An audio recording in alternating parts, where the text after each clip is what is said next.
Hi, my name is John. Thank you for joining.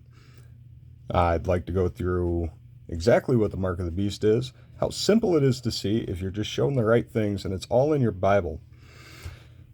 So we're going to start with Daniel chapter 7, verse 25. And he shall speak great words against the Most High, and shall wear out the saints of the Most High, and think to change times and laws, and they shall be given into his hand until a time and times, and the dividing of times.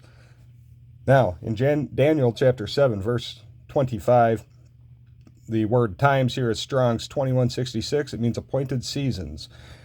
And laws is commandments. It's Strong's 1822, the word commandments. So this reads, he will think to wear out the Most High and think to change times and laws, or appointed seasons and commandments. Now, that's going to be the Antichrist. What does the Antichrist do? He changes God's laws. Most churches today will tell you that God's laws are obsolete. They were nailed to the cross with Jesus Christ, and you don't have to follow them. The 10 Commandments are all done away with. That's what your pastor will tell you. However, if you come to the book of Revelation, you will see that Jesus Christ, right here, is defining the saints he returns for. Here is the patience of the saints. Here are they that keep the commandments of God in the faith of Jesus Christ. This is the day Jesus comes back. He expects you to be keeping these laws. So why are we allowed to ignore them in between? We're not. Watch this. This is Exodus chapter 13, verse 9. It's referring basically to obedience to God. He's giving instructions toward the feast of 7 days, unleavened bread. And doing so is a sign of obedience. And in response, verse 9 says, it shall be for a sign upon thine hand, and for a memorial between thine eyes. What's between your eyes? Your forehead. That Yah's law, the Most High's law, God's laws, may be in thy mouth. So, God has a sign. He's going to mark you on your hand and your forehead. It's going to be your thoughts and actions. What do you think is the truth? Is that correct?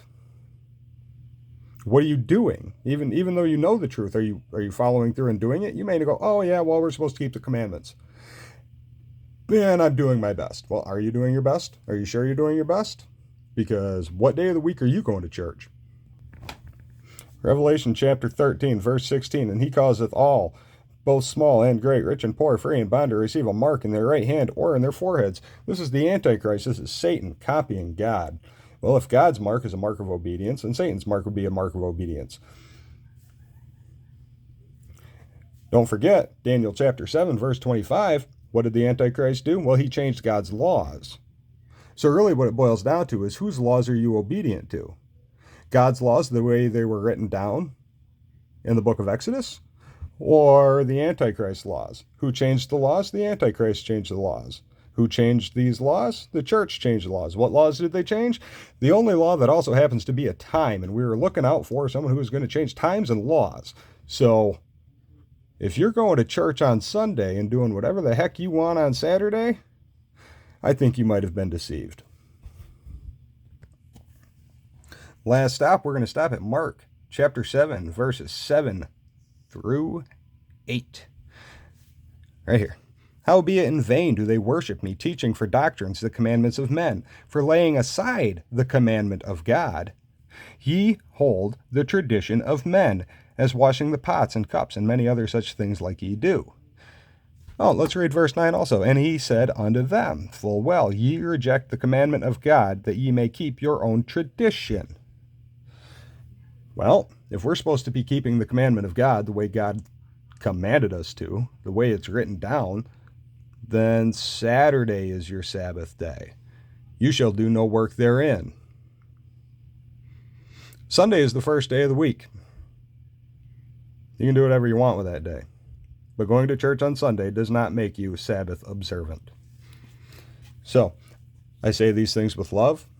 If I didn't love you, I wouldn't waste my time trying to tell you things. It's because I love you that I take my time and I tell you the things that you need to be hearing. And if this upsets you, you're not upset with me, you are upset with the Most High. I did not write these books. I'm simply telling you what they say. I did not write the message. I'm simply the messenger.